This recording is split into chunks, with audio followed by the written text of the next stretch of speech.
இருக்கக்கூடிய ஒரு மாந்தோப்பு இருந்திருக்கு. பார்க்கவே ரொம்ப நல்லா இருக்கு. கொஞ்ச நேரம் இங்க அதாவது ஸ்நாக்ஸ் எல்லாம் சாப்பிட்டுட்டு போவோம் அப்படின்னு அங்க எல்லாரும் உட்காந்துருக்காங்க. அவ்வளவு குருவி கூடு, எல்லா குருவி கூட்டுலயும் 2 குஞ்சு 3 குஞ்சு அந்த குருவி குஞ்சுகள்லாம் இருக்குது. அது அப்படியே கீக்கின்னு கத்துறது, அவ்வளவு அந்த இடமே ரம்மியமா இருந்திருக்கு. இப்ப சேஷன் ஐயாவுடைய மனைவி சொல்லியிருக்காங்க, 2 குருவி கூட நம்ம எடுத்துட்டு போய் வளர்ப்போம், நான் வளர்க்கிறேன் அப்படின்னு சொல்லியிருக்காங்க. உடனே கூட இருக்கிற அதிகாரி என்ன பண்ணுவாங்க, கண்டிப்பா அம்மா இதை எடுத்து கொடுத்துருவோம் அப்படின்னு சுத்தி சுத்தி பார்த்துருக்காங்க. எல்லாம் உயரத்துல இருக்கு. மாடு மேய்க்கிற ஒரு சின்ன பையன் இருந்திருக்காங்க. இங்க வாடா, மேடத்துக்கு அந்த 2 குருவி கூட மட்டும் எடுத்து கொடு. அதெல்லாம் எடுத்து கொடுக்க முடியாது அப்படின்னு இருக்கான். பக்கத்துல போய் 10 ரூபாய் கொடுத்துருக்காரு, எடுத்து கொடு அப்படின்னு. கொடுக்க முடியாது. 50 ரூபாய் கொடுத்துருக்காரு அந்த அதிகாரி.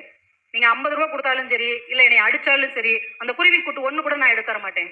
சொல்லுங்க, நீங்க உங்க வீட்டுக்கு போயிட்டு திரும்ப எங்கேயாவது வந்துட்டு திரும்ப உங்க வீட்டுக்கு போகும்போது உங்க வீடும் இல்ல, உங்க பிள்ளைகளும் அந்த இடத்துல இல்லைன்னா உங்களுக்கு எவ்வளவு கஷ்டமா இருக்கும். இந்த தாய்க்குருவி பிள்ளைங்களுக்கு சாப்பாடு தேட போயிருக்குது, சாயந்தரம் திரும்பி வருமே, கூடும் இல்ல பிள்ளைங்களும் இல்லைன்னா அந்த குருவி அழும் இல்ல.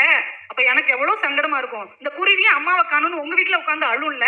நீங்க எப்படி இதை தூக்கிட்டு போலான்னு கரகரன்னு அழுதுட்டு